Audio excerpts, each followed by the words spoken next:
waar ons mos nog gaan besig is met vraestel 2. Net 'n aankondiging daarso. U het nou seker al um, die WhatsApp skakelgroep gesien daarso in die hoek. So die leerders kan dit inscan en dan as ons deur die sessie 'n paar vragies vra, dan kan hulle weer soos verlede keer vir ons die antwoorde ingee, maar onthou net om julle naam kan julle bysit en die skool se naam waar jy is, sodat ons kan sien as jy reg antwoord, dan kan ek vir jou sê vir geluk in dit, né? So en dan aan die onderkant hier aan die linkerkant sien jy sal u sien die bywoningsregister, so daar is ook 'n QR code en dan ook die link, né? So julle moenie vergeet om asseblief die bywoningsregister ook dan in te vul aan die einde van die sessie nie. Reg, so kom laat ons begin. So vandag gaan ons begin met nedersettingsgeografie. So ons gaan kyk na wat julle in hierdie verlede kwartaal gedoen het. Wat is 'n nedersetting en wat is die eienskappe van landelike en stedelike nedersettings, né?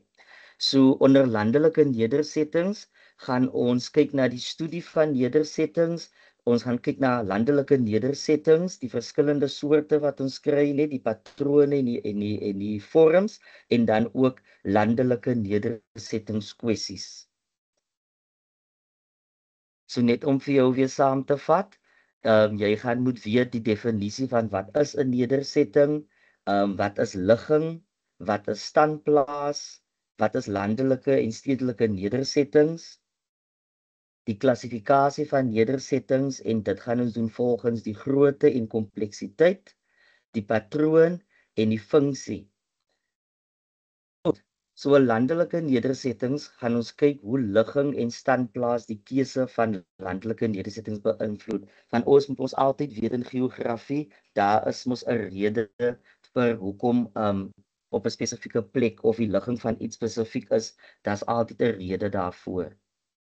So die klassifikasie van landelike nedersettings gaan ons kyk na wat is 'n nedersettingspatroon en dan die verskillende patrone en voordele en nadele van die nedersettingspatroon en dan ook die funksie.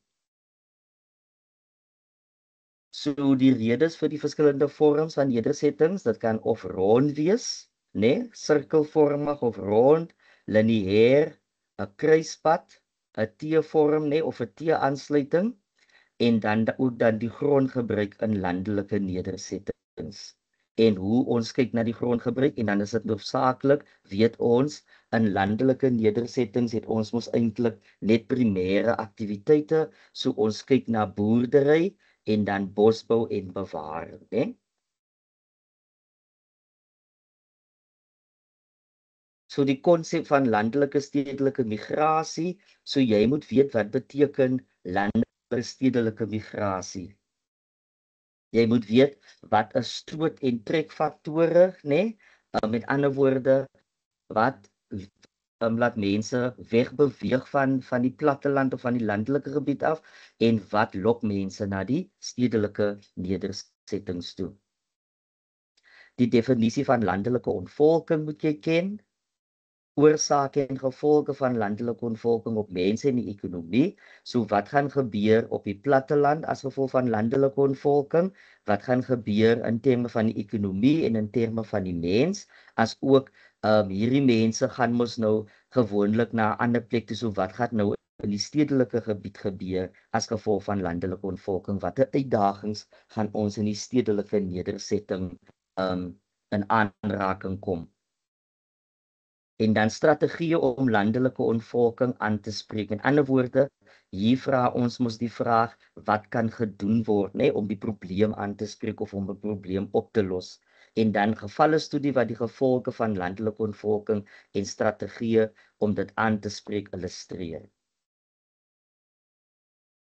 Sosiale geregtigheid kyk ons na kwessies verbonde aan landelike nedersettings en daar moet ons weet wat is die definisie van sosiale ongeregtigheid of geregtigheid, wat is die doel, die uitdagings en in implementering en suksesverhale en impak op gemeenskappe. Toegang tot hulpbronne en dit kan natuurlik wees soos water of dit kan mensgemaak wees, beperkte belegging en gebrek aan infrastruktuur, grondhervorming, grondbesit, herverdeling en grondrestitusie. So as ons kyk na die definisie van 'n nedersetting, né? Het jy geleer dat 'n nedersetting is 'n plek waar 'n groep mense leef, net dit is nog in graad 8 het jy mos nedersettings gedoen toe jy begin het op hoërskool. 'n Nedersetting is dan 'n plek waar 'n groep mense leef, né, verskillende groep mense bymekaar.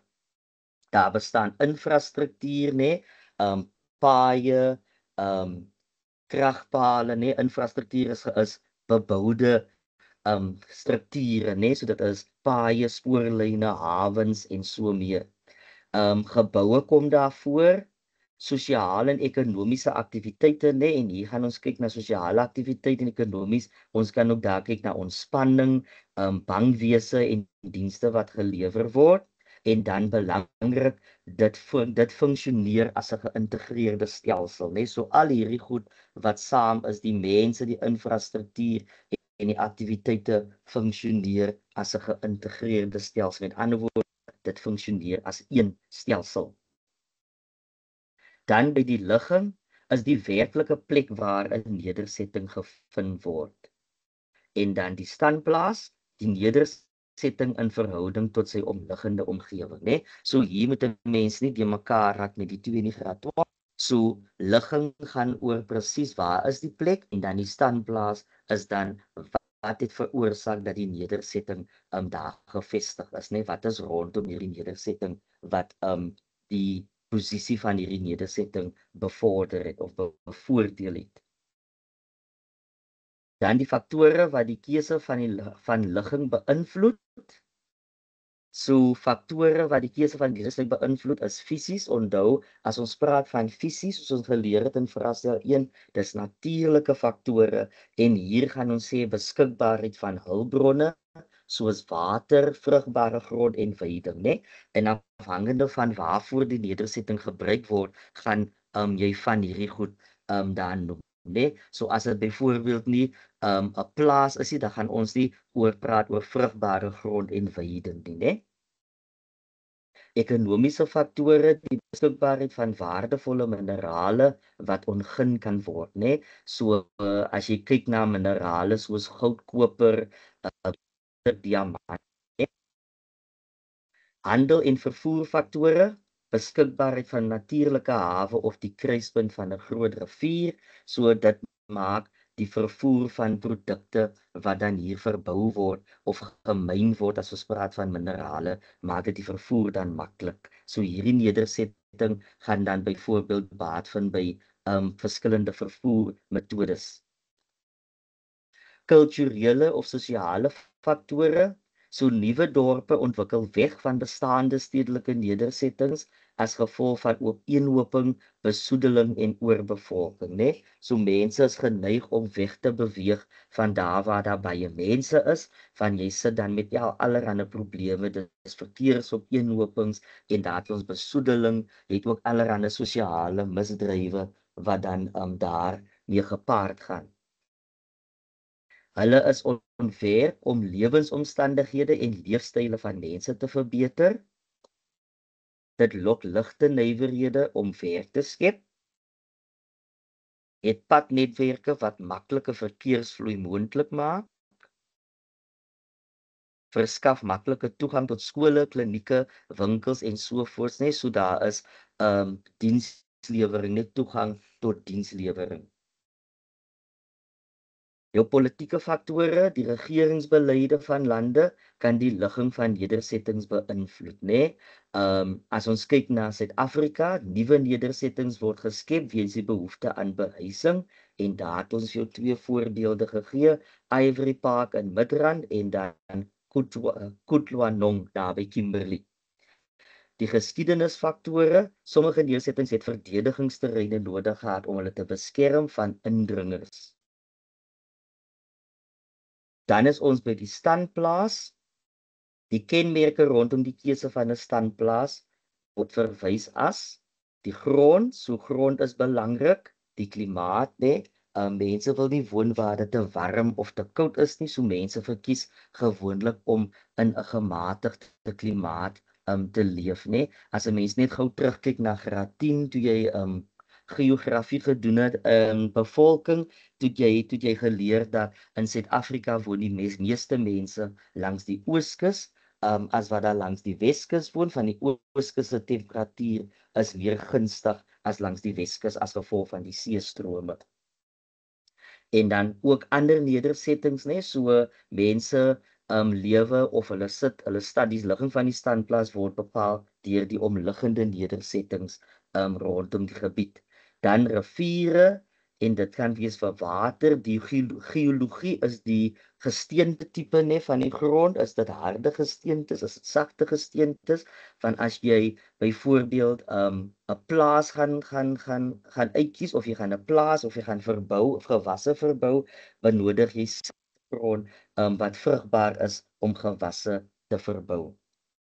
Plante groei en dan kenmerke wat gewoonlik in nedersettings 'n standplaas definieer, beïnvloed die tipe aktiwiteit wat in die nedersetting uitgevoer sal word. Soos ek vir jou voorheen gesê het, dit hang af waarvoor die nedersetting gebruik gaan wees of gaan word, en dit gaan dan hierdie faktore beïnvloed. So waarvoor hulle dit gaan gebruik, gaan bepaal watter van hierdie kenmerke of keuses belangrik sal wees.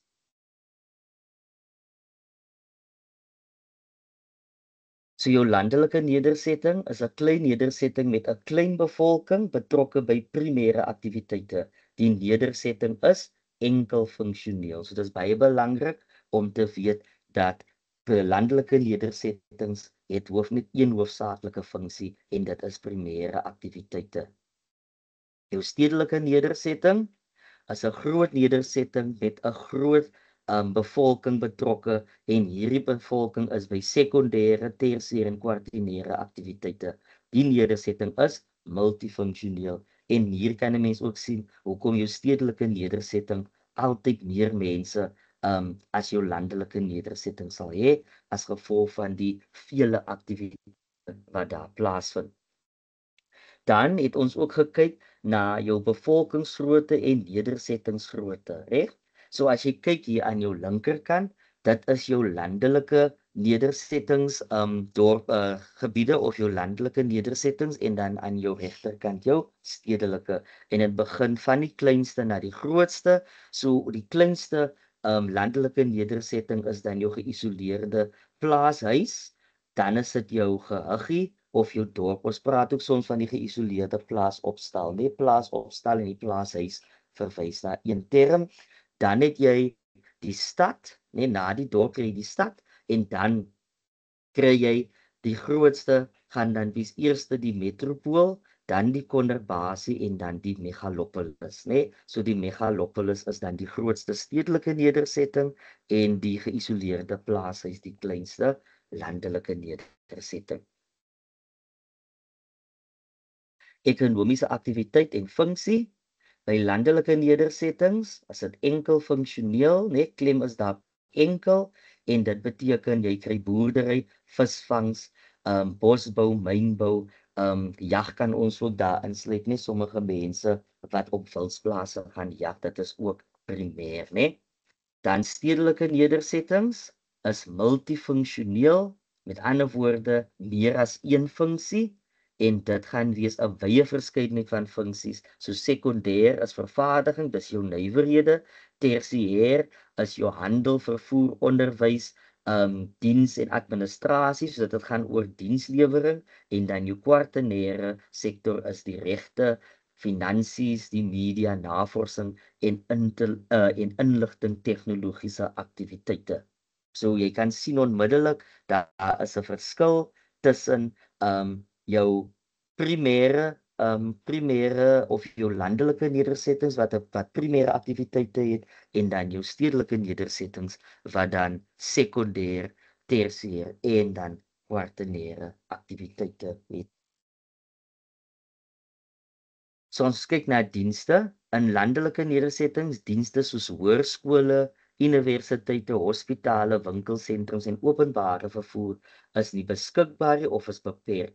En hier sien jy 'n foto wat sê hierdie hospitaal is 26 km ver. So as jy kyk na hierdie mense wat hier woon, dit gaan vir hulle baie moeilik wees om nodige mediese hulp te kry, van hulle sal ver moet reis, nee. So in terme van as daar 'n noodgeval is, gaan hierdie mense sukkel, want vervoer gaan 'n probleem wees vir 'n om toegang tot noodsaaklike dienste te kry. Dan by grondgebruik in stedelike gebiede en landelike gebiede. So in nedersettings in stedelike gebiede is dig en geboue is dig gegroepeer. Met ander woorde, dit is baie naby aan mekaar. Daar's 'n vermenging van grondgebruik, nee, en dit is residensieel, industrieel, kommersieel en ontspanning. En ons weet selfs onder residensieel kry ons mos die lae, middel en hoë residensiële areas, en by industrieel kry ons mos nou ons ligte en ons swaar nywerhede, né? Reg. Dan nedersettings is wyd verspreid. Met ander woorde, die grondgebruik het 1 of 2 aktiwiteite, né? So hier gaan jy klaar die verskil sien. Hier is nedersettings wyd verspreid en hier gaan hulle baie na aan mekaar is. En ons weet, ons gaan later daar kom hoekom die geboue in die stad so naby mekaar is, maar ek weet julle is nou al bewus van daardie rede. Toe die grootte en kompleksiteit, in woorde, ons gaan van klein na groot, so die geïsoleerde plaasdorp, metropool geheggiestad, agtergronddorp, megalopolis, né? So dis landelik en dis stedelik, reg? So vanaf die kleinste geïsoleerde plaas opstal tot by die megalopolis wat die grootste nedersetting is, né?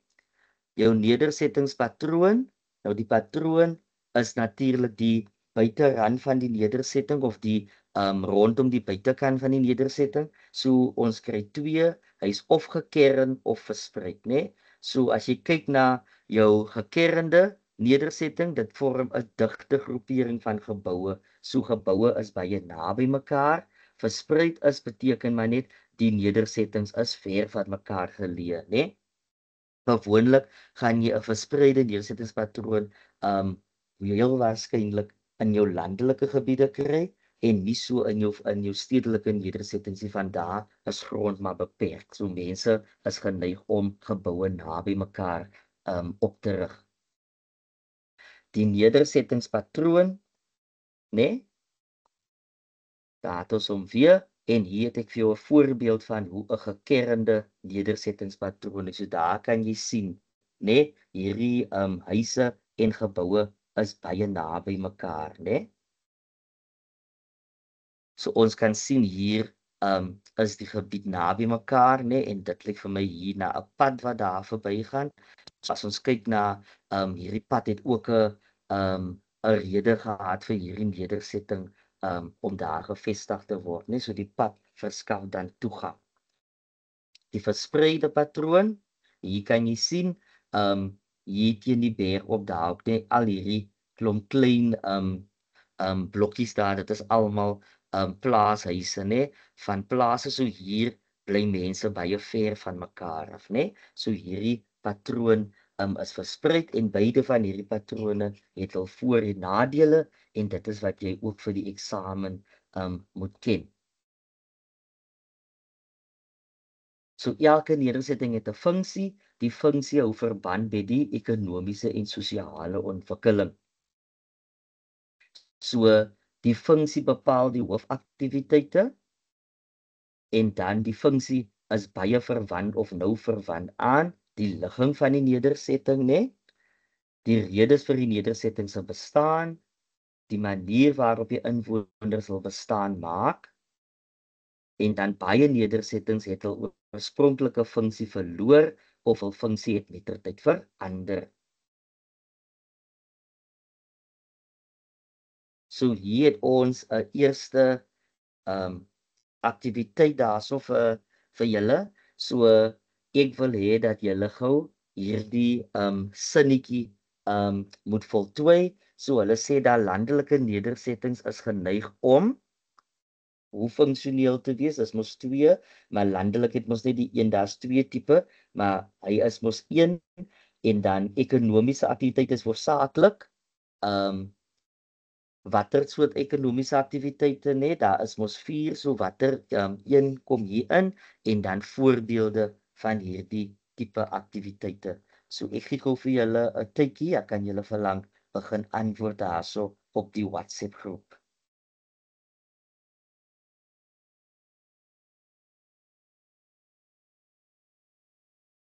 Meneer Fourie, baie min mense is in die WhatsApp groep. Kan meneer sê dat die link en die QR-code is in die chat, in die meeting chat. Hulle kan dit net scan as hulle dit op die eerste slide gekry het. Okay, reg dames en here en vir die leerders, in die chat het ons die register, die Bybelsregister se skakel as ook die WhatsApp skakel vir u ingesit. So die leerders kan die WhatsApp skakel gebruik en dan gou vir ons die antwoorde deurstuur asseblief.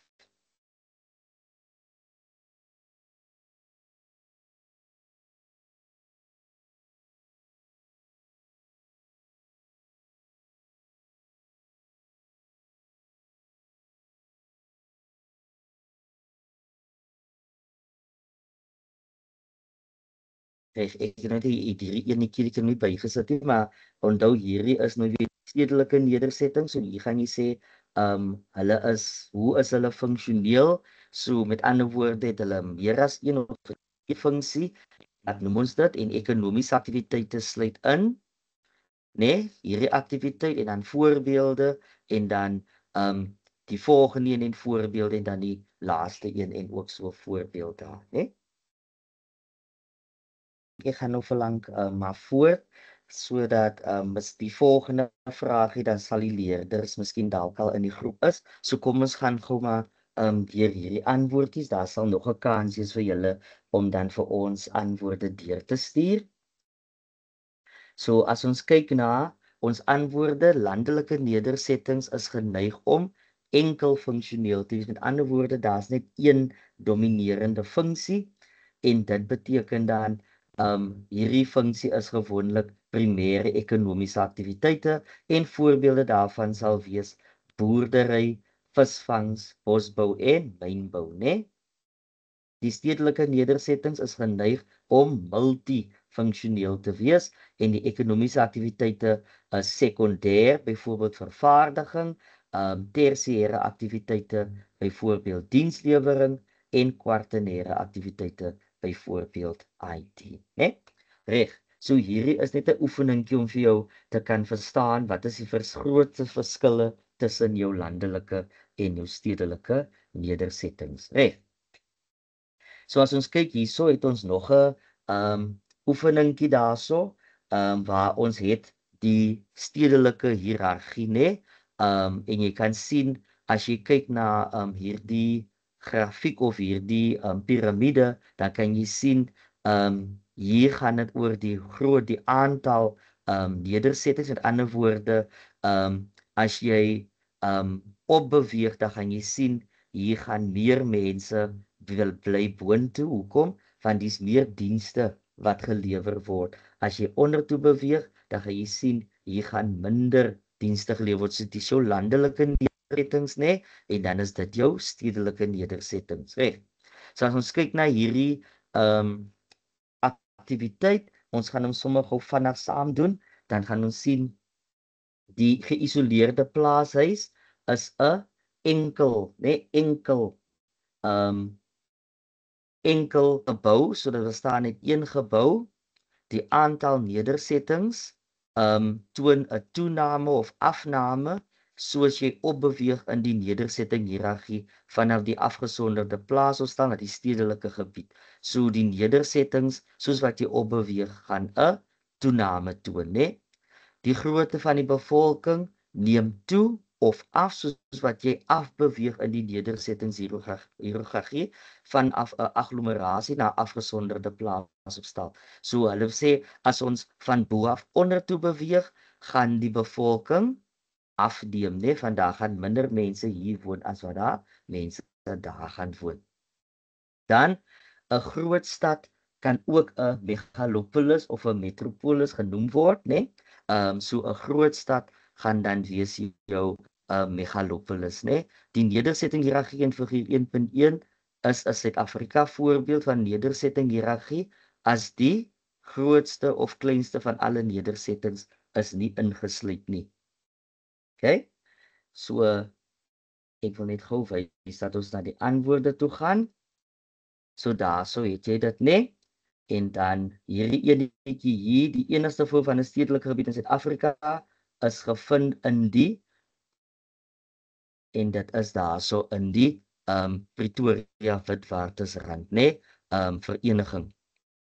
Die verhouding tussen die grootte van die bevolking en die aantal nedersettings, né, is die verhouding tussen die grootte van die bevolking en die aantal nedersettings is direk proporsioneel, né? So hoe groter die nedersetting, hoe groter gaan die bevolking wees, né?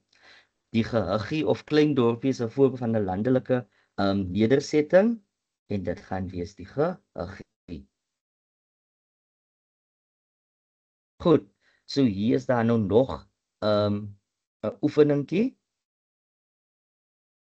wat julle dan kan doen. So hierdie enetjie as julle nou al ingeskakel het in die WhatsApp groep, dan kan julle hierdie enetjie gou vir ons deurstuur. So hier moet jy kyk, hier's twee tipes nedersettings. Mens kan onmiddellik sien wat is A, nee, want jy kan sien daar's diere, daar is skure, nee, daar is landerye en hier kan jy sien geboue, daar is 'n treinspoor, nee, daar's hoë geboue daar is fabrieke en als dit daar sien jy 'n fabriek daarso en die geboue hier is baie na aan mekaar. Hierdie lyk na 'n winkelsentrum wat jy daar sal kry. So jy gebruik gou hierdie om hierdie antwoorde te gee. Jy gee net die letter langs die nommer. So hier by 2.1 moet jy dan sê A of B. Juffrou, is daar antwoorde in die groep?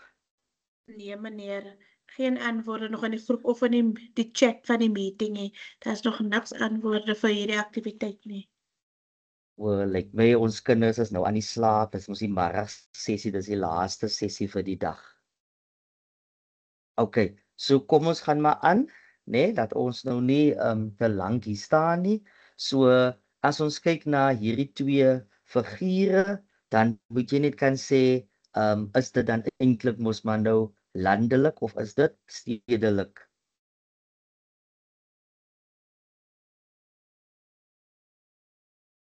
Goed, so as jy kyk na die eerste antwoord daar, hierdie tipe nedersetting is enkel funksioneel, so ons weet dit gaan wees A. Ek gaan nou sommer na die antwoorde se skyfie toe, dan is dit mos nou nie vat ons nog nie so lankie. Dan die tweede enetjie verwant aan tersiêre aktiwiteite net. Dis mos dienslewering, dit sal B wees. Die kleinste van al die nedersettingstipes, dit sal wees A, né? Daar's nog net 'n ou foutjie daarso, dis A. 2.4, hierdie nedersettings is altyd kernagtig. Dit sal wees B, né, altyd naby mekaar. Hierdie nedersetting het 'n verspreide beskermweer, dit is 'n verspreide patroon, dit sal wees A. En dan die oorkonsentrasie van aktiwiteite, met ander woorde, hier is klomp verskillende aktiwiteite baie naby mekaar en dit sal wees B. 'n metropolis is 'n voorbeeld van hierdie tipe nedersetting, dit sal ook wees B. En dan 'n voorbeeld van 'n sentrale plek is ook dan B, né? So hier baie mense sal hierna toe kom vir diens. As ons kyk na Kaapstad ook hier by ons in die Weskaap wat die moederstad is, né? Dis 'n sentrale plek van baie mense kom met verskillende rigtings in die Weskaap en dan kom hulle hierna toe vir werk of vir dienste wat gelewer moet word. Hoe standplaas en ligging die keuse van 'n landelike nedersetting beïnvloed? So ons weet ons fisiese faktore is gewoonlik jou natuurlike faktore. So vroeë nedersettings het ontwikkel rondom bestaansboerdery.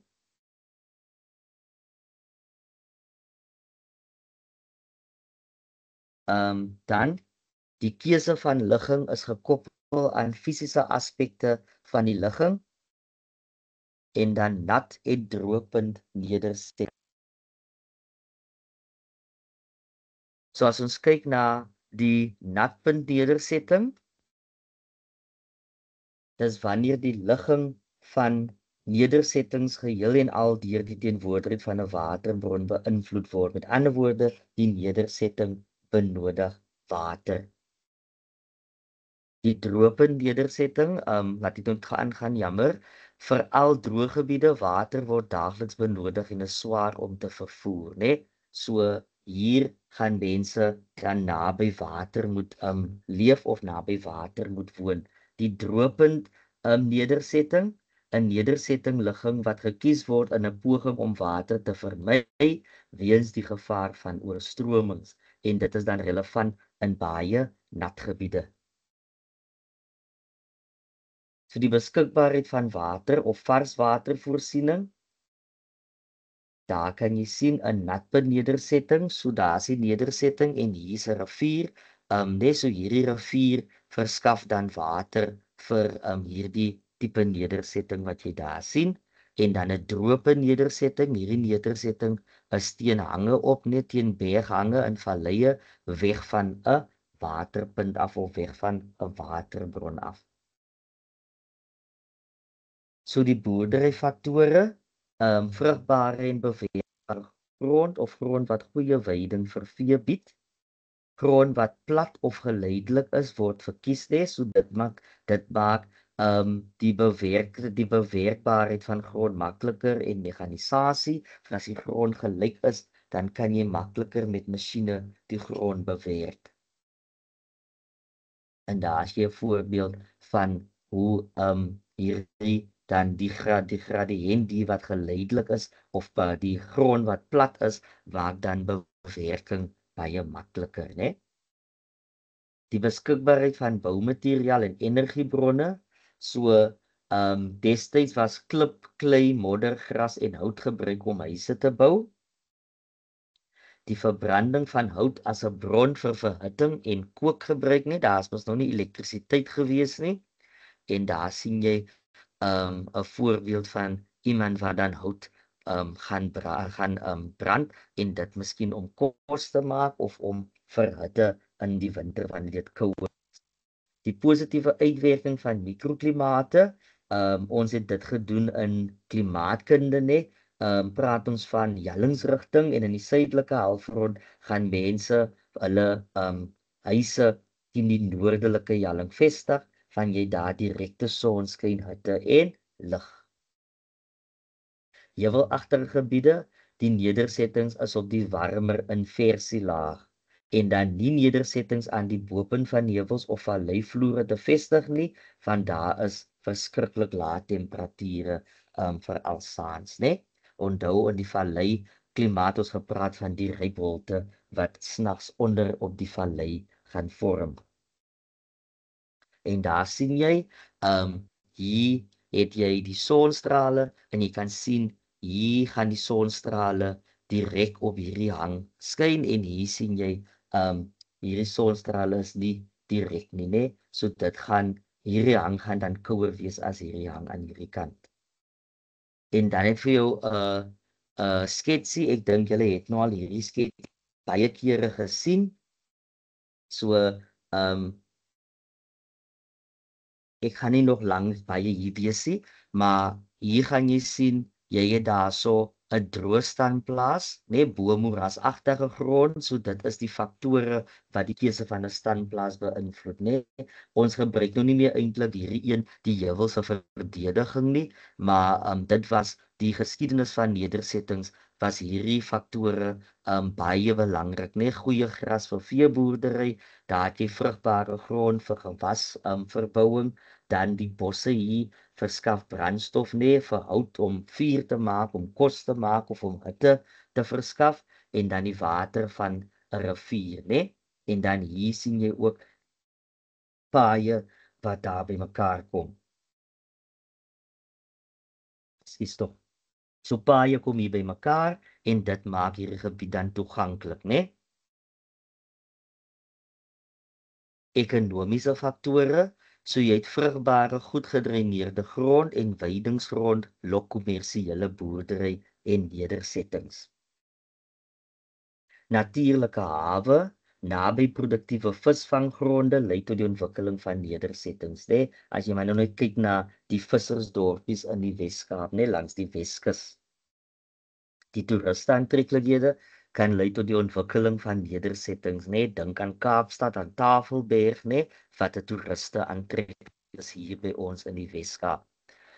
Die klassifikasie van landelike nedersettings volgens patroon en sy funksie.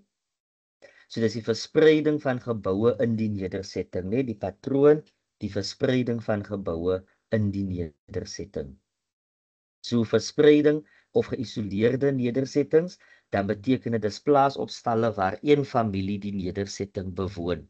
En dan jou gekernde nedersetting, het is gewoonlik praat hulle van cluster, of as Engels praat van clustered, dis alle ander tipe nedersettings landelik of stedelik waar meer mense in noue nabyheid woon, né? So hier woon mense ver van mekaar en hier woon mense baie naby mekaar.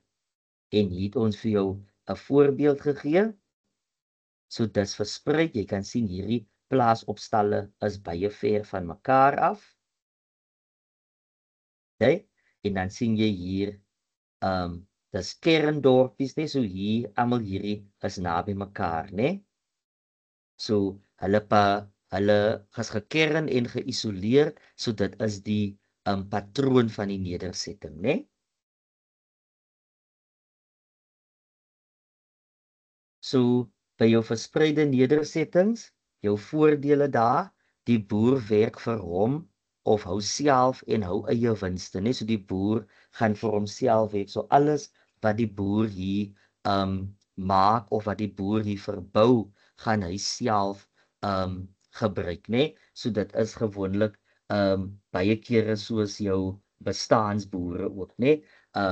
Wat op hulle eie boer en dan jy is jou eie baas, né? So te sê jy het jou eie baas, jy maak jou eie besluite. Meer doeltreffende boerdery vind daar plaas en dan ook die boer kan haar eie inisiatief gebruik, né? So hulle eie besluitneming kan hulle daar doen. Die boer leef op haar eie enkele stuk grond. Die boer kan maksimum gebruik van masjinerie en dan hoef nie met ander boere gedeel te word nie. Okay? So daar kan jy sien, né? So hier is jou 'n sketsie van die verspreide patrone. Daar is die plaashuis van die boer en dan sien jy ook hierdie grond dan is dan die boer se om te bewerk. So wat is die nadele? Geen sosiale kontak nie, van hier bly mense ver van mekaar af en so dit maak dit moeilik, né? Hier is jou bure kilometers van mekaar af, né? Geen beskerming nie, né? As ons dink aan die vlaag van plaasmoorde wat die afgelope tyd in ons land gebeur, dis gewoonlik juis omdat mense so ver van mekaar af en van sekuriteit af is, né? So mense is dan meer kwesbaar. So hier is dan wat beskryf hoekom mense aan geweld blootgestel word op plase. Hulle bly ver van bure af of van sekuriteit of die polisiedienste. Daar's geen hulp as die boer siek of gestremd is nie. So as jy siek is, as daar nie iemand wat vir jou kan kom help nie, jy is letterlik op jou eie daar op jou plaas. En dan essensiële dienste is ver weg, né? Soos essensiële dienste soos winkelsentrums vir inkopies, mediese dienste, opvoedkundige dienste en so meer, né? So as ons praat van mediese dienste, kan dit gevaarlik wees as daar 'n noodgeval is en jy bly baie ver van 'n hospitaal af. Jou kernnedersettings, so jou kernnedersettings is dan waar dit baie naby is, né? So daaglikse sosiale kontak en dan is daar gemeenskapsbetrokkenheid omdat mense so naby mekaar woon. Mense moenie in isolasie van mekaar leef nie, so mense leef in isolasie nie. In tyd van nood nie, so wanneer daar 'n nood is, dan is mense dan naby mekaar om vir mekaar hulp aan te bied. Beskerming is makliker wanneer mense saam is, né? Mense wat gewoonlik kan dan nie maklik slagoffers van misdaad en geweld raak nie. Daar is genoeg mense om die werkslading te deel. die moontlikheid van korporatiewe boerderystelsel, né? Boere kan ooreenkom om elkeen 'n ander gewas te plant en deel die koste van ploeg en bemesting van grond. So hier gaan daar 'n verdeelde koste wees, nie? So veral as die oeste ook reg, as die oeste verlore raak, dan deel hierdie boere die koste, maar as jy alleen boer en die oeste word beskadig deur 'n natuurramp, dan is jy alleen, nee, jy gaan alleen die finansiële las moet dra. En daar kan jy sien 'n tipiese voorbeeld van 'n kernnedersettingspatroon, nee. So al hierdie mense wat hier woon is dan boere, nee, wat saam boer en hierdie is die grond waarop hulle boer, nee. So hulle deel dan hierdie grond waar rondom hierdie nedersetting dan gevestig is.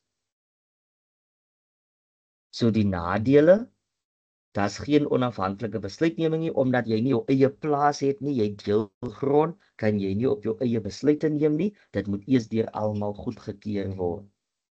Dan, individue kan nie inisiatiewe toon nie, so jy kan nie daar besluit wat jy wil doen of iets nuuts begin nie, want jy moet almal se insaai het, né? Die velde is versprei, wat tyd mors, masjinerie word gedeel, moeilik om ekonomies suksesvol te wees, nee, van jy gaan nie 'n groot winsie maak nie, van jy deel die plaas rond met ander boere. Reis van die dorp na die plaas, nee, so as jy nou hier woon en die plaas is aan daai kant, dan moet jy nou heeltyd rondreis na jou grond toe, nee, wat ook ekstra onkoste gaan wees. Tydrowend en onekonomies, nee, so hierdie sluit aan by die rondreisery gaan wees. Jy gaan tyd spandeer aan reis van plek tot plek en dan is dit ook onekonomies, van dit gaan dan impak maak op die witste wat jy gaan kry. Dan erwe mag te klein wees om ekonomies lewensvatbaar te wees, nee, dis beperkte grond en moderne boerderymetodes kan nie effektief toegepas word nie. So wat is die funksie? Alle landelike nedersettings fokus net op een funksie, byvoorbeeld boerdery, enkel funksioneel, nee, of monofunksioneel. Mono beteken een. Die meeste inwoners is betrokke by hierdie aktiwiteit. So die meeste mense in landelike nedersettings is of eienaars van plase of hulle werk op plase. Die stedelike nedersetting is multifunksioneel en daar is 'n aantal ekonomiese aktiwiteite in verskillende ekonomiese sektore waar inwoners betrokke. So hier is mense verskillende werk en beroepe as wat daar in die landelike nedersetting gaan wees. En hier's net weer vir jou 'n sketsie, jou landelike nedersetting, kan jy sien dis hoofsaaklik boerdery daar, maar jou stedelike nedersetting is multifunksioneel, né? Hier's mense wat eiendomsontwikkelaars is, hier's mense in die bankwese, hier's mense wat in winkels werk, in winkelsentrums, né? Hier is skole, hier's mense in gasvryheid soos hotel en restaurante, né? So daar's klomp funksies en jy kan onmiddellik sien die geboue hier is letterlik bo op mekaar, né? Dit is baie na aan mekaar gebou. So die vorm verwys na die plan uitleg van die beboude gebied van 'n nedersetting, né? So hy kan of rond wees, lineêr, T-vormig en 'n kruispad. So hier kan jy nou sien, so as jy kyk na jou kruispad, né? Hierdie twee hier kan jy sien dis gewoonlik paaie of aansluiting, vervoerroetes en platgrond wat groei aanmoedig. Die negatiewe faktore, beplanningsbeheer en vloedgeneigde valleie wat groei beperk, né? So met die grond plat is, gaan hier byvoorbeeld as daar 'n rivier naby is, gaan dit baie kere hier oorstroom, né? En dit gaan ook dat jy nie oral die grond kan benut nie. Die sirkelvormige patroon, né, kan jy sien hierdie nedersetting is in 'n sirkelvormig daar gevestig en dan sien jy die ene wat ons maar al te goed ken, die lineêre patroon wat of langs 'n pad of 'n treinspoor of 'n rivier dan opgerig of ontwikkel was. So die ronde vorm rondom 'n markplek of 'n gedeelde gemeenskaplike grond, né? So daar sien jy hierdie nedersetting het rondom hierdie plek ontwikkel. Dan markplek of gedeeltelike gemeenskaplike grond het jy daar, en dan dit ontwikkel rondom die sentrum, net so hier is die sentrum, die middelpunt en rondom hierdie punt gaan hierdie nedersetting dan ontwikkel. 'n Kruispad, die nedersetting ontwikkel in die vorm van 'n kruis of om almal toegang tot die pad te gee, né? En daar kan jy sien, so almal wat hier woon, gaan toegang tot hierdie hoofpad kry, né? Almal woon naby die kruising waar hierdie paaie dan sal kruis. Die T-vorm, die nedersetting ontwikkel langs 'n vorm langs wat soos 'n T-aansluiting is, né? Dis 'n padaansluiting om almal toegang tot die pad te gee, en daar kan jy sien daar lyk hy albei lyk dan soos 'n T, né?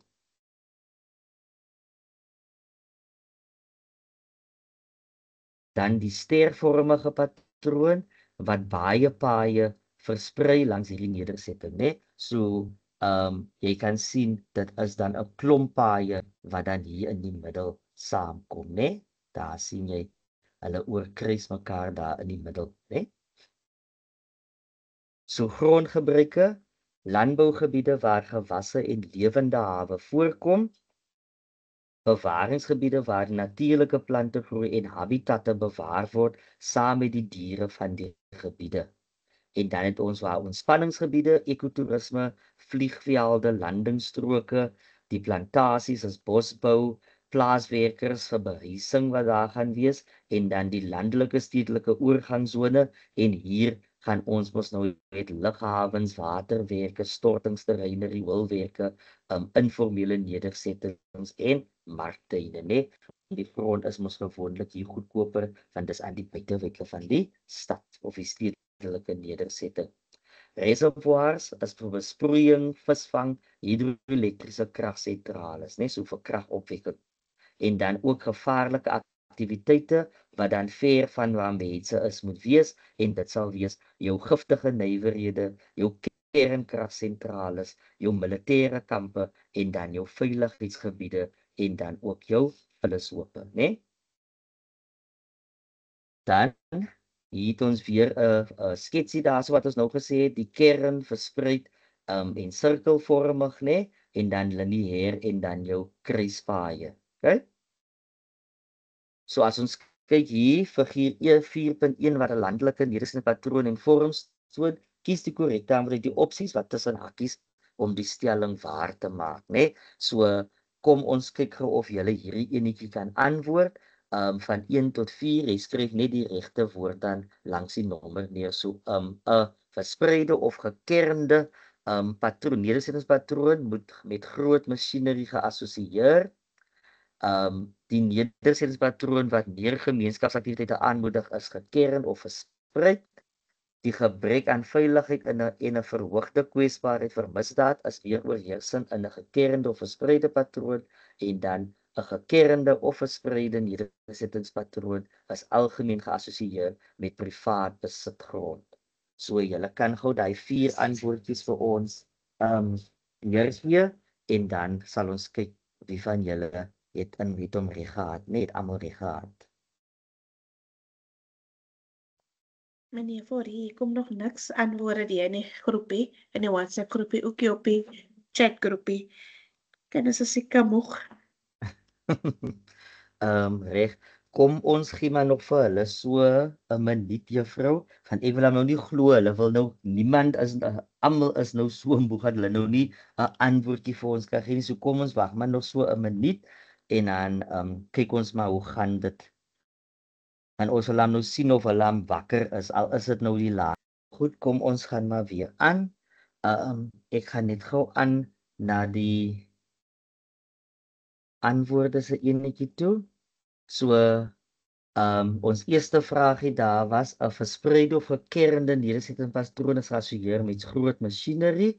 So die antwoord daar is verspreide, en dan nedersettingspatroon wat meer aanmoedig, wat meer gemeenskapsaktiwiteite aanmoedig. Dis jou gekernde patroon wat mense so naby mekaar woon, gaan die gemeenskappe of gemeenskap saam moet werk. Die gebrek aan veiligheid en 'n verhoogde kwesbaarheid vir misdaad is weer oorheersend in die verspreide patroon. Onthou mense wat ver van mekaar af bly, raak dan baie keer slagoffers van misdaad. En dan gekerne of verspreide nedersettingspatrone is algemeen geassosieer met privaat grondbesit. En dan is dit verspreide, né? Jy besit jou eie grond, né? Dan die volgende. Die nedersetting ontwikkel by die kruising van vervoerders het as 'n lineêr of kruispad, né? Hulle sê daarso by die kruising, so jou antwoord daar gaan wees die kruispad, né?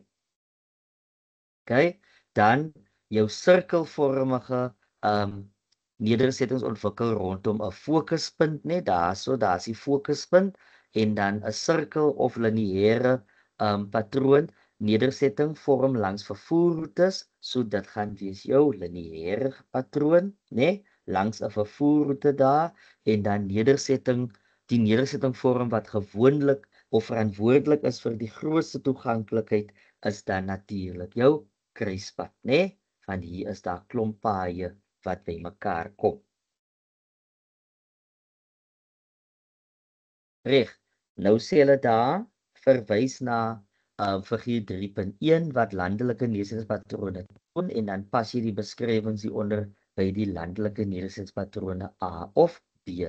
So daar het ons 'n gekernde nedersettingspatroon. Gekernde nedersettingspatroon, dit sal dan wees A, nee, dis naby mekaar, gebrek aan privaatheid, nee, so jy bly by naby mense as die privaatheid nie, dis weer A. Die deling van boerdery toerusting gaan dan wees A weer, veiligheids- en sekuriteitsrisiko's gaan wees B, nee, hier bly mense ver van mekaar af. Gefragmenteerde, opgebreekte landbougrond. Hier gaan die landbougrond mos nou opgebreek is, né? Ver van basiese dienste soos winkels en skole, dit gaan wees B, lewer 'n groot opbrengste, gaan weer wees B, jy gaan 'n groter wins kry van jy deel nie jou plaas nie of die grond nie, vereis groot bedrag geld om boerdery te beoefen en dit gaan weer wees B, né? Nou hier graad 12, hierdie gaan ek gou hierdie is nou in jou leerdergids, né? In jou leerdergids wat jy gekry het by die skool, gaan ons nou vraag 1.1 en 1.2 moet doen, né?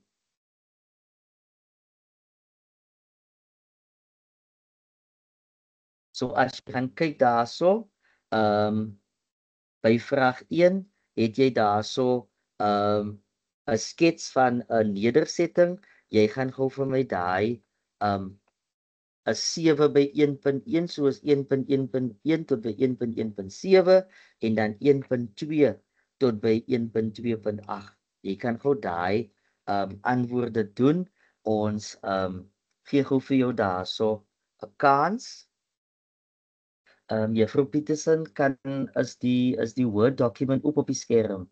Ja, meneer, dit is oop, maar ja, meneer is maar besig om op te beweeg by vraag 1.1. Daar sê ja, daar sê baie dankie juffrou. Reg, so wat ek wil gehad het, julle het mos nou hierdie pakkie gekry nê, wat die skool vir jou uitgedeel die leerdergids en dan gaan ons gou vraag 1 en dan vraag 1.1 nê, daar's 1.1 tot by 1.7 en dan vraag 1.2 tot by 1.2.8.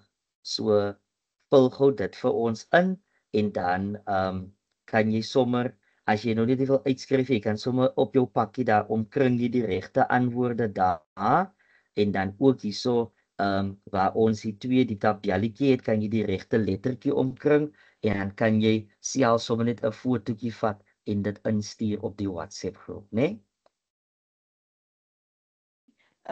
Ek sien dat ek dink seker my onderwyser Botalesi wat gesê het dat die kinders het hierdie aktiwiteite gekry. Nee, ek het nou die Word dokument weer ingestuur in die groep in die WhatsApp groep, maar daar is nog geen antwoorde nie. Dis nogal snaaks want dit was mos die skool het ons natuurlik dit moes afgerol het vir die leerders vir die klas.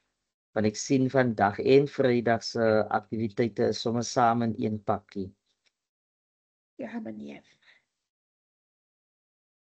Nog geen antwoorde nie. Okay, reg. So kom ons gaan maar aan. Dat ons nou nie te lang stil staan nie. Ek gee sommer vir julle die antwoorde matrieks. So hierso is die antwoorde nê. So 1.1.1 die neersettingspatroon wat by X geïllustreer word is dis lineêr. Die nedersettingsvorm wat by X geïllustreer word is gekern nê. En is naby mekaar.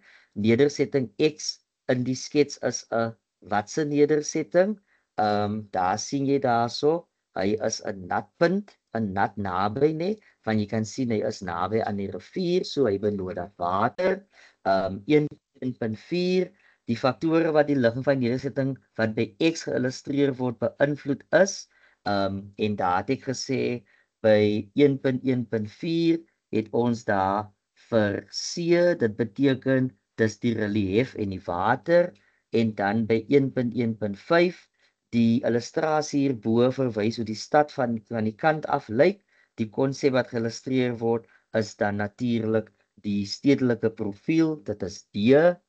En dan 1.1.6 die SSK verwys na die sentrale saakkern en is 'n grondgebruiksone en word gedefinieer as, en daar het ons gesê dit is B, 'n gebied binne die stedelike nedersetting met spesifieke funksie, net die grondgebruiksone. Dan 1.1.7 die laaste enetjie, die gebied gemerk Q omring die stad en word 'n groengordel genoem. Die groengordel bestaan uit, ons het daar gesit C, so die groengordel bestaan uit parke en oop velde, né? Dan die tweede gedeelte 1.2 of 1.2.1 het ons daar gesê die diagram hierbo illustreer die stedelike hiërargie, né? Onthou die profiel is die enetjie wat ons nou net gesien het hoe die stad van die kant af lyk, né, of die sy aansig.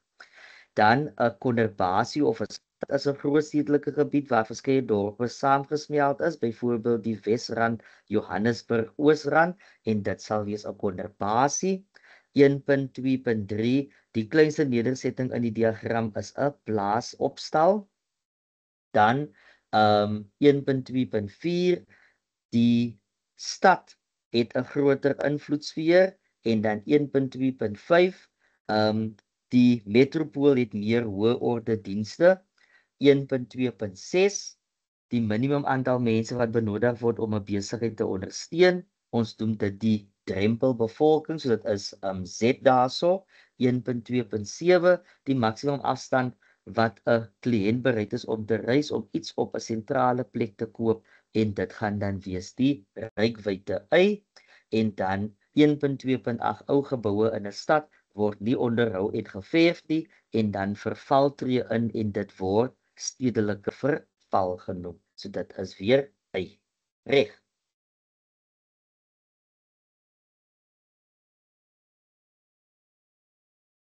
En dit was net die antwoorde van die vorige enetjie wat ek met julle gedoen het. So landelike stedelike migrasie is nou ons terme wat ons nou gaan doen, en dit is die beweging van mense vanaf die landelike gebiede na die stedelike gebiede, né? En landelike ontvolking is die afname in die bevolking van 'n landelike gebied. So die mense wat in landelike gebiede woon, raak al minder, en dit is dan landelike ontvolking, né? Verstedeliking is die toename in die proporsie of persentasie van mense wat in dorpe en stede woon, hè?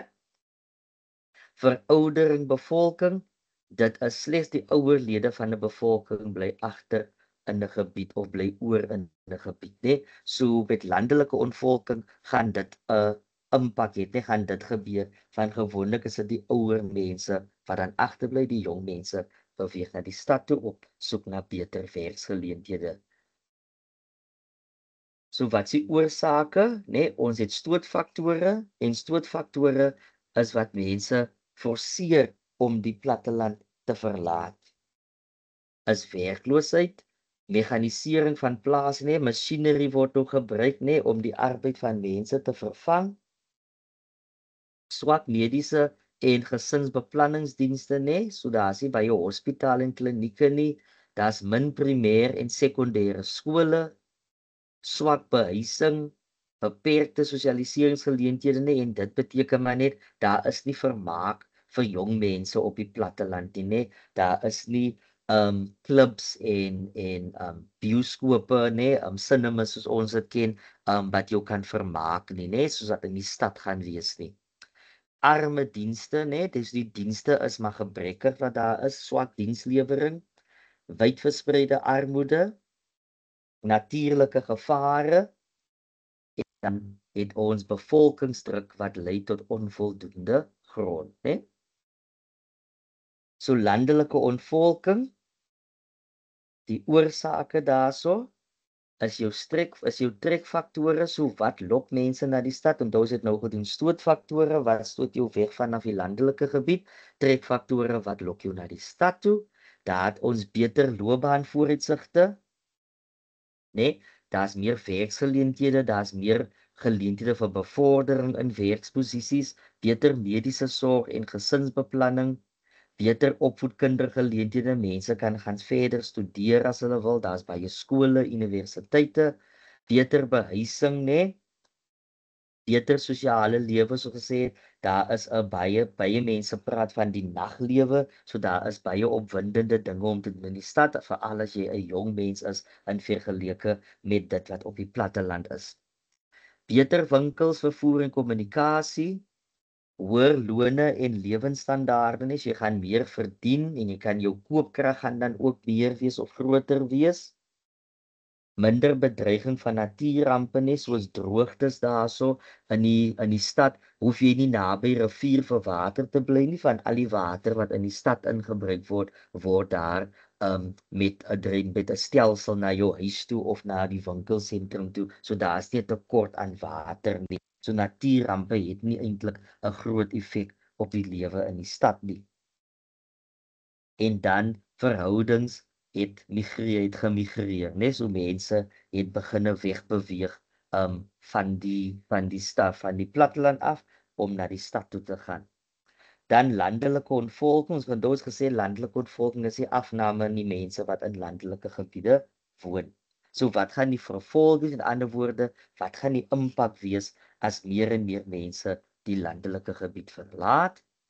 Besteding in kleiner dienssentrums neem af. Met ander woorde, die kleiner dienssentrums maak nie meer geld nie, want daar's 'n tekort aan mense nie, daar's 'n tekort aan 'n mark, die mark raak kleiner omdat plaaslike boere die plase verlaat, sakelei en diensverskaffers in klein landelike dorpies verloor hul besigheid en werk. Dienste in kleiner sentrums, byvoorbeeld skole en winkels moet sluit, dus het plaaslike inwoners nie toegang tot dienste nie en is hulle werkloos. Jong mans migreer eerste, dan vroue en kinders en bejaardes dan agter, né? Dat hoekom praat ons van die bevolking raak verouder. Die landelike gebiede impak op die gesinseenheid. Vroue en kinders word gedwing om rolle te vervul wat gewoonlik deur mans verrig is. So vroue gaan nou die harde arbeid op die plaas doen en die kinders, terwyl die mans gaan werk soek in die stad.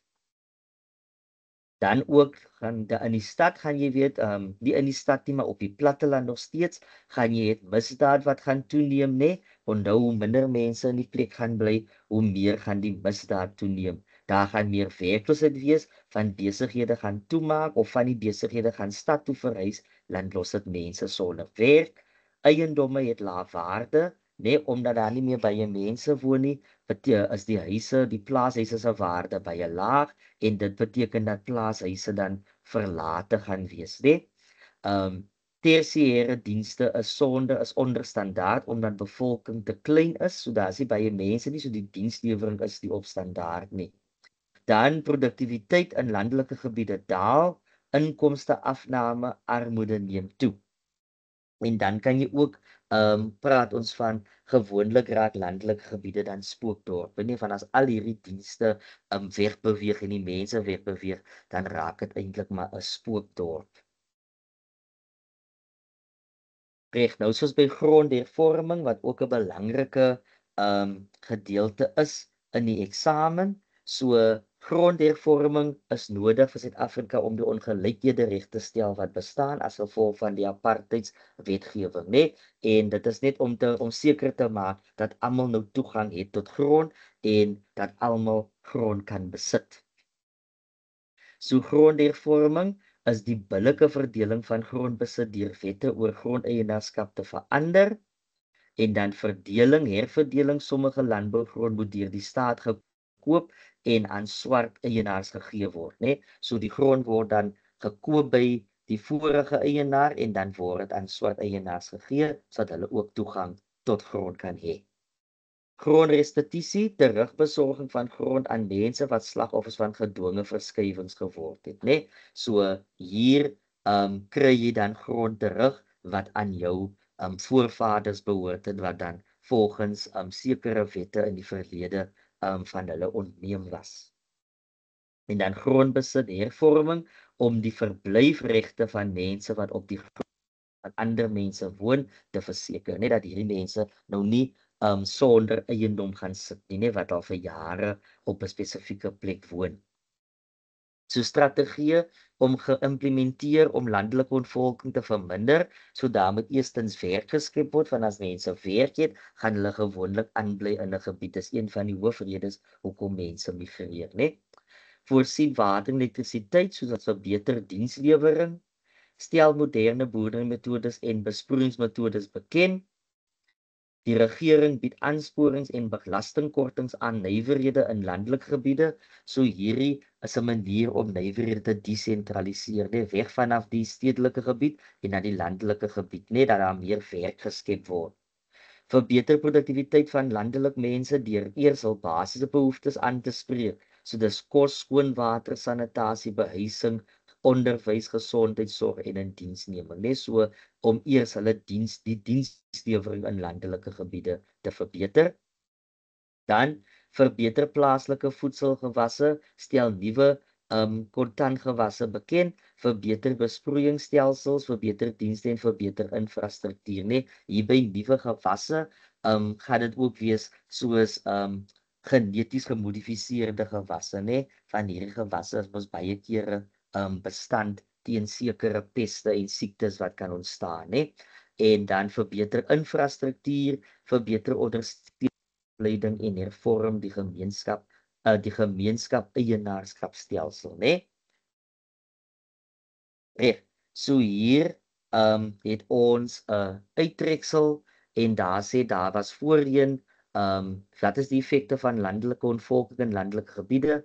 Daar was voorheen 13 plase met gesinne binne 1 kilometer van my af. Nou is daar 5 plase met 4 van hulle behuising met slegs 1 inwoner. Soos dorpe ontvolk en winkels vertrek, moet jy verder reis vir noodsaaklikhede. Ek kan 'n bladsy vol maak met die winkels wat ons voorheen in ons dorp gehad het en nou is hulle omtrent almal weg. Die kerke verval as gevolg van die bevolking agteruitgang, die skole konsolideer en gemeenskappe verloor hulle identiteit. Plase word groter terwyl minder mannekrag benodig word. Nee, en hier daai word gelink aan die mekanisasie, né? Daar is nie meer so baie mense nodig om te werk nie. Nou gaan ek sommer na die vragies en die antwoorde toe. So kom ons gaan na die volgende slide toe. So die vragies sê definieer, so jy moet die definisie gee en onthou net, hier gaan hy gewoonlik 2 punte wees en nie 1 punt nie, né? So jy gee 'n duidelike definisie, haal 2 bewysstukke uit die gedeelte aan wat aandui dat die sosiale effek van landelike ontvolking, so daar moet jy 2 gee en dan sien jy daar 2 maal 1. Plase word groter terwyl minder mannekrag benodig word. Stel 1 moontlike rede voor waarop plase groter word. Bespreek hoe groter plase landelike ontvolking kan laat toeneem en dan verduidelik in 'n paragraaf van 8 reëls hoe grondhervorming landelike ontvolking in Suid-Afrika kan verminder, né? Reg. So as jy hier gaan kyk, haal 2 bewysstukke aan. Ons het so klaar die eerste een, so hier gaan jy net sê die afname in mense wat in landelike gebiede woon en nou gaan sê hulle al 2 bewysstukke aan wat aandui dat die sosiale effek van landelike ontvolking Nou is daar 5 plase met 4, van hulle wat slegs 1 woner het.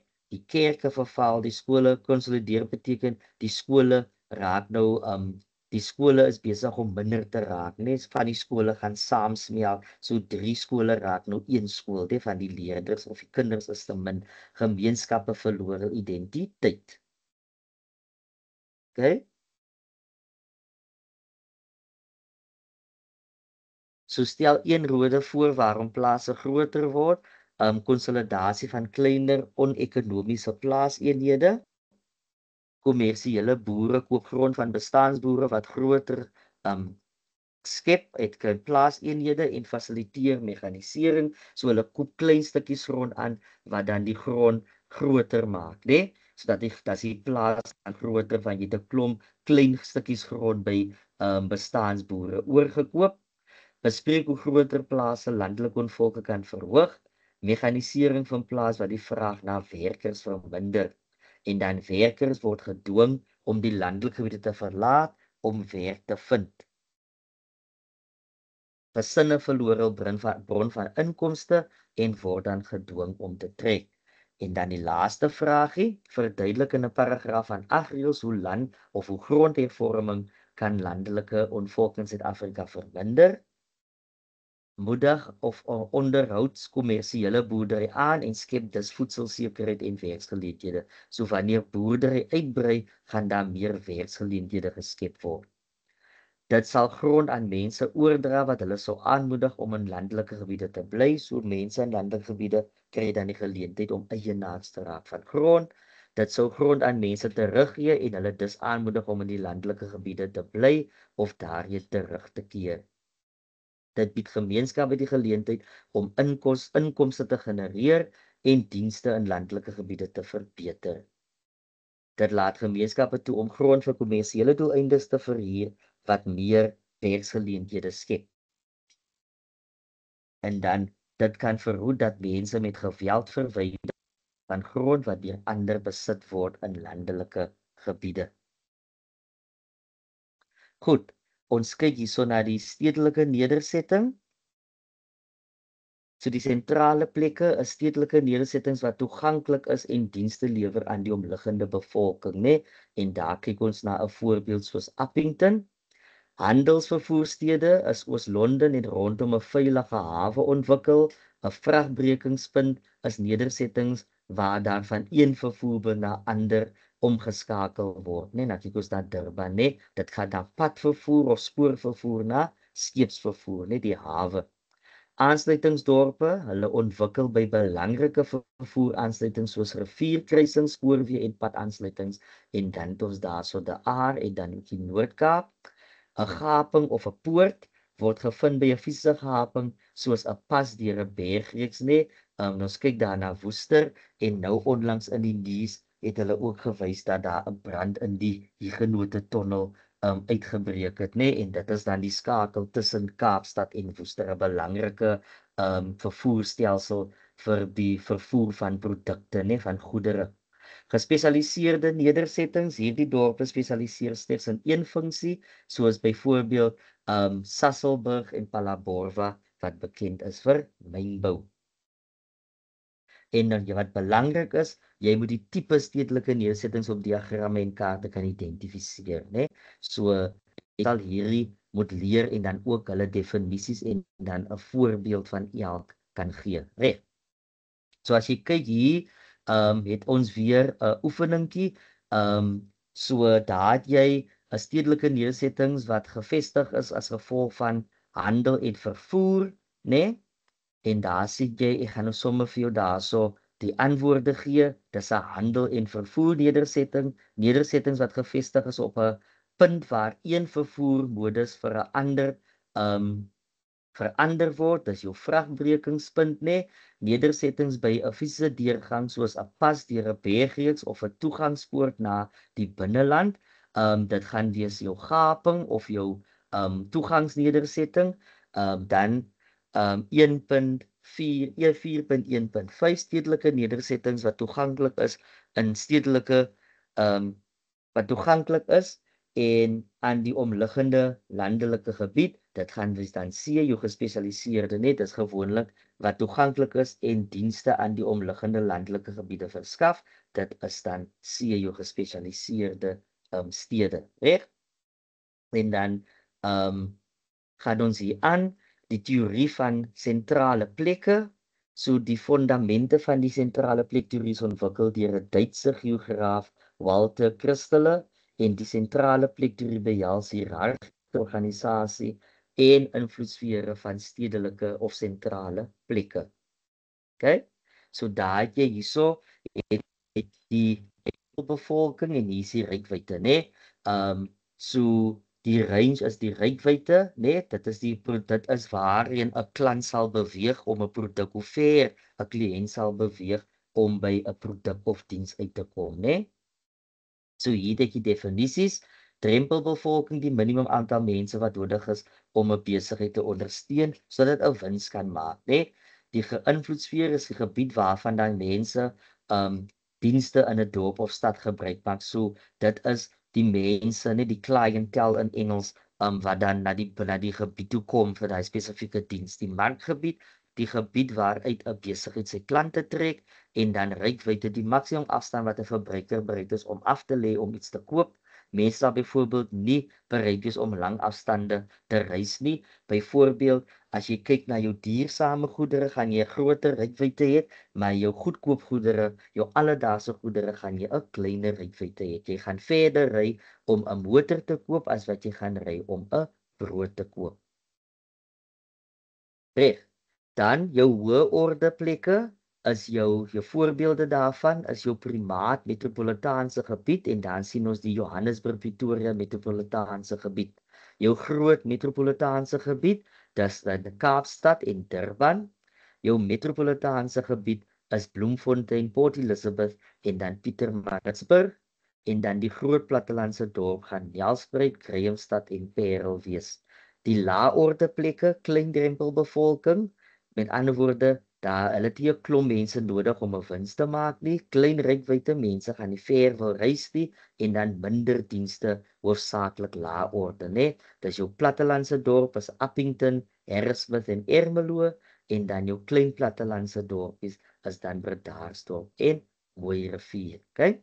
En dan hieronder het ons jou plaaslike dienssentrum, byvoorbeeld die Wildernis. Goed, nou het ons daarso die sentrale plekteorie. Ek gaan hierdie enetjie skip, dat ons nou tyd opmaak daarso. So as ons kyk na sentrale sakekern, die waardevolste grond, die mees toeganklikste area, daar's baie paaie wat na die stad toe kom, net dink maar aan Kaapstad wat vir ons nou almal bekend is hier. Konsentrasie van hoë geboue om maksimum gebruik maak te beperk, nee, dat maak van beperkte spasies, so die geboue eerder hoër opgebou word as wat hulle horisontaal gebou word. Daar's baie mense en verkeer, nee, van dit is omdat die gebied so toeganklik is met verskillende dienste, gaan daar baie meer verkeer wees. Oorgangsone, so dis die sone van verval, dis rondom die oudste deel van die middestad, gemengde funksies, nee, so daar gaan jy het pakhuise, nee, stoorplekke, groot handel en residensiële gebiede, sommige verval of dit is in 'n toestand van agteruitgang. Dan het jy die voorstedelike winkelsentrums en daar sien jy dit is weg vanaf die middestad, gekoppel aan kantoorontwikkeling, benodig groot parkeerarea en dit is dan 'n voorbeeld is dan die Brooklyn Shopping Centre, né? So jy gaan nooit 'n groot winkelsentrum binne in die stadskern kry nie, want die grond wat gaan beslaan gaan te groot wees. Dan het jy jou swaar nywerheidsgebied en hier kan jy sommer sien van hier jy sommer 'n hawe, nee, jy kan sien daar skepe besig om in die hawe in te kom om vas te meer. Geleë ver weg van die middestad en hoë inkomste woongebiede omdat dit besoedeling veroorsaak, né? So dis lig en geraasbesoedeling. Groot gebiede van goedkoop platgrond, goeie spoor en padnetwerk, né? Jou ligte nywerhede as jou klein tot medium skoon nywerhede, met ander woorde, daar's nie so baie besoedeling wat daar plaasvind nie. drukwerk, né, dit is printers, né, as nog in Engels is printing, elektroniese paneelkloppers, né, panel beaters, né, en meubels, né. Goeie padvervoer nodig om dit toeganklik te maak. Onthou by albei die tipe nywerhede is die padvervoer noodsaaklik want dit moet toeganklik wees. Dis naby die middestad of in 'n nywerheidspark. Okay? Jou lae-inkomste residensieel. Jou lae-inkomste residensieel gaan wees hoë digtheid. Met ander woorde, hier's baie meer mense wat by naby mekaar bly. Net vir hierdie huisies wat jy daar sien. Dis almal dieselfde. Dis 'n uniformige ontwerpstyl wat jy sê hierdie huise was deur een maatskappy gebou en dit lyk almal dieselfde, né? So dis 'n teken van 'n lae inkomste en almal se werwe is min of meer dieselfde grootte. Dis 'n hoë digtheid naby aan die middestad of aan die buitewyke van die stad. Hoekom is dit naby aan die middestad? Is omdat baie van hierdie mense werk in die stad, né? Werk in winkelsentrums en dan maak dit die vervoer van hulle huis na hulle plek, die pendel van hulle werk na hulle huis toe baie makliker en dan soms beplan en staatsgesubsidieer. Met ander woorde, as jy dink aan die hophuisies, né, die heropbou en ontwikkelingsprogram, dis hierdie huise is gewoonlik sulke tipe projekte wat deur die staat geloods word om vir minder bevoorregte mense huise te bou. Jou middelinkomste residensiële gebied, dit is naby aan die middestad of in die voorstede, né? As jy net 'n voorbeeld gaan maak, as jy kyk na baie van die plekke naby aan stedelike gebiede, naby aan dorpe, né, as jou middelinkomste, dis hoë woonstelblokke, né, so mense bly in flats soos ons dit ken, gerieflik vir enkellopendes of bejaardes, né, want dis 'n plek waar jy eintlik kinders wil hê nie van hier is die speelplek vir kinders, né, dit is woonstelblokke wat vloer bo vloer is, daar is die juis plek om te ontspan daar nie, né? En dan kan oorvol en swak onderhou word. Reg, so mense, die persoon wat in beheer is van hierdie woonstelblok of kompleks, maak nie seker dat dienslewering opgeknap word of dat geboue of die toestand daarvan onderhou word nie. Residensieel met hoë inkomste, dis naby aan die middestad of in die voorstede, as jy nou dink aan Durbanville, né? En hoë woonstelblokke gerieflik vir enkellopende of bejaarliks kan ook oorvol en swak is, maar onthou ook jou huise, né, hierdie tipe die huise wat jy hier gaan kry, dis gewoonlik mense wat as jy nou kyk hier, né, ek dink hierdie enetjie moet ons uithaal hier, né, van woonstelblokke en enkellopendes, né, dis gewoonlik nie naby aan die middestad nie, graad 12, dis gewoonlik verder weg van die middestad afgeleë. En onthou in die middestad is daar baie geraas, daar's verkeer, daar is aktiwiteite en hierdie mense wat hier woon wil weg van daai geraas af. Hulle gaan nie gewoonlik naby die groen gordels kry, né? Hulle woon gewoonlik aan die buitewyke van die stad, naby aan die groen gordels en Durbanville sal 'n voorbeeld wees hier by ons in Bellville, né? Mense wat in Durbanville bly of mense wat in Platte Kloof bly, né? Hulle is weg van die stad af en dan naby die groen gordel om die geraasvlakke te verminder. Dan het ons daarso die landelike stedelike oorgangsone en dit is dan geleë aan die buitewyke van afgeleë woongebiede. Grond is natuurlik en minder ontwikkel. Dis kwekerye, golfbane, kennels, né? Kennels is gewoonlik diere, hospitale of klinieke, né? Begrafplase, marktuine en klein hoewens. Groot gebiede, goedkoper grond, né? Hoe verder ons van die stad af, hoe goedkoper raak die grond. Dan informele behuising kan enige plek in die stad voorkom, né? Ons sien baie daarvan as jy in Kaapstad woon, dan sien jy baie van hierdie informele nedersettings wat basies oral opgerig is, né? Dis hoë digtheid behuising. In ander woorde, hierdie plekke is naby aan mekaar, né?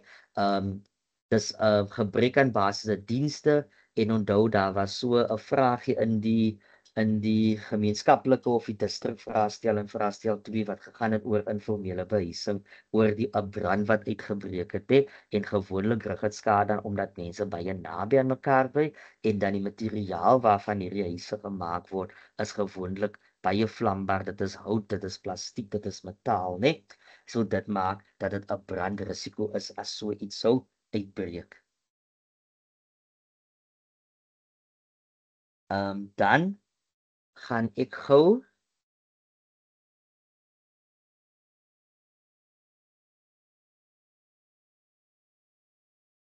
ons kyk gou na die volgende. So hier het ons straatpatrone. So hierdie een is die een wat ons die meeste ken. Dit is jou reghoekige patroon, né? Sommige noem hom die ruitpatroon of van hy lyk soos 'n ruitjie venstertjies. En hoe lyk dit? Die paaie kruis teen reghoeke en dis gewoonlik 'n ou patroon wat uit die apartheidsregering uitkom, né? Waar hulle huise en plekke so gebou het want dit was maklik om dit so uit te lê, né? So dis maklik om te beplan en maklik om die grond te verdeel, want jy verdeel die grond in gelyke areas, né? En dan nadele, die verkeersvloei, né? Die verkeersvloei is dan moeilik van dit maak verkeersopeenhopings veroorsaak dit, né? Ons almal weet as jy in so reis dan is daar baie verkeersopeenhoping. Dis 120, so jy kan nie eintlik veel hieraan verander nie en die risiko vir ongelukke neem toe. Dan het jy die straalpatroon, so die paaie is vanaf 'n sentrale plek sprei dit uit. Dit is makliker verkeersvloei en al die paaie hier gaan na sentrale punte. Dis hoekom is daar nie verkeersopeenhopings nie, want jy kan enige van hierdie paaie gebruik om daar uit te kom. En vir beter verkeersvloei, verkeer is stadig en dan ook vermorste ruimte omdat jy kan nie hier tussenin baie ontwikkel nie omdat dit is nie 'n mooi reghoekige figuur nie. Dan hier het jy die onreëlmatige of onbeplande patroon en dit is geen duidelike struktuur nie, so dit kan beplan of onbeplan wees, so dis 'n onreëlmatige patroon, hy het vir 'n vaste vorm nie, vir beter verkeersvloei, minder kruispaaie, so daar's minder aansluitings waar jy moet gaan stop, moeilik om te beplan want dit kan net op sekere gebiede beplan word, maklik om te verdwaal en dan moeilik om uit te brei. En as jy dit so, jy kan nie maklik uitbrei nie. Hier kan jy maklik net 'n gedeelte aansit en hier, maar nie by hierdie ene wat dan die onreëlmatige patroon is nie.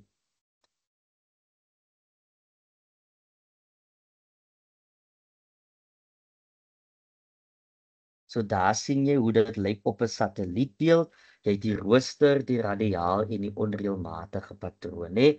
'n Satellietfoto en dan hoe dit op die topografiese kaart gaan lyk.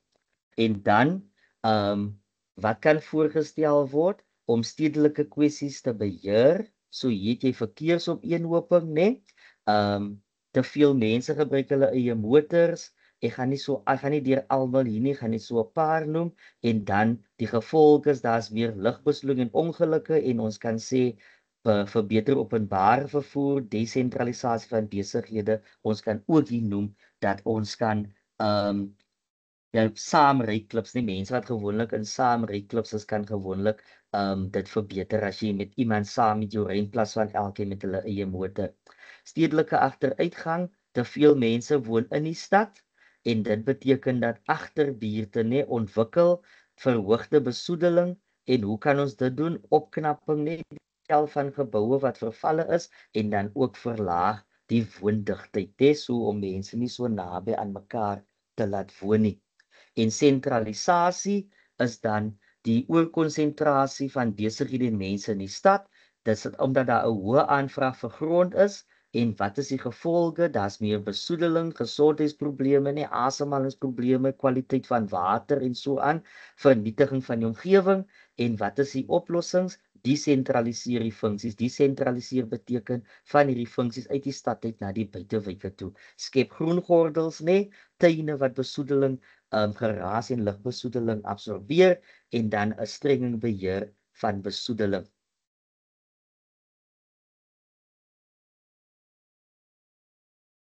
Dan jou informele nedersetting is soms onwettige vestiging van plakkershutte gemaak van afval, 'n materiaal op die rand van stede, sommige kan tot 30 km van die SSK wees, Tekort aan infrastruktuur nie, daar is nie genoeg paaie, daar is nie huise nie, daar is nie paaie nie, daar is nie krag nie, geen behoorlike sanitasie, skoon water of elektrisiteit nie, vullisverwydering ook nie, so hier gaan dit baie onhygiënies wees sommige kere, nê.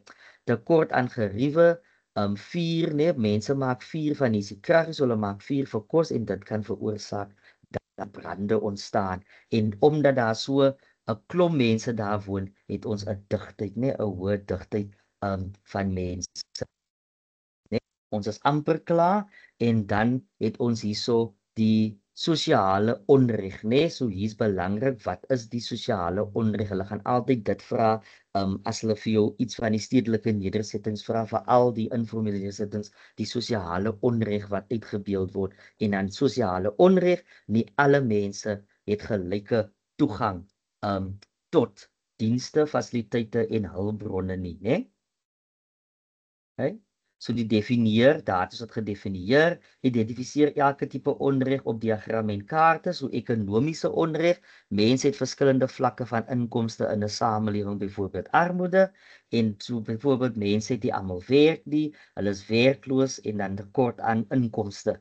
Omgewingsonreg, die misbruik en wanbestuur van die omgewing, byvoorbeeld besoedeling, nee, mense luister nie na wetgewing soms nie en besoedel dan onnodig die omgewing.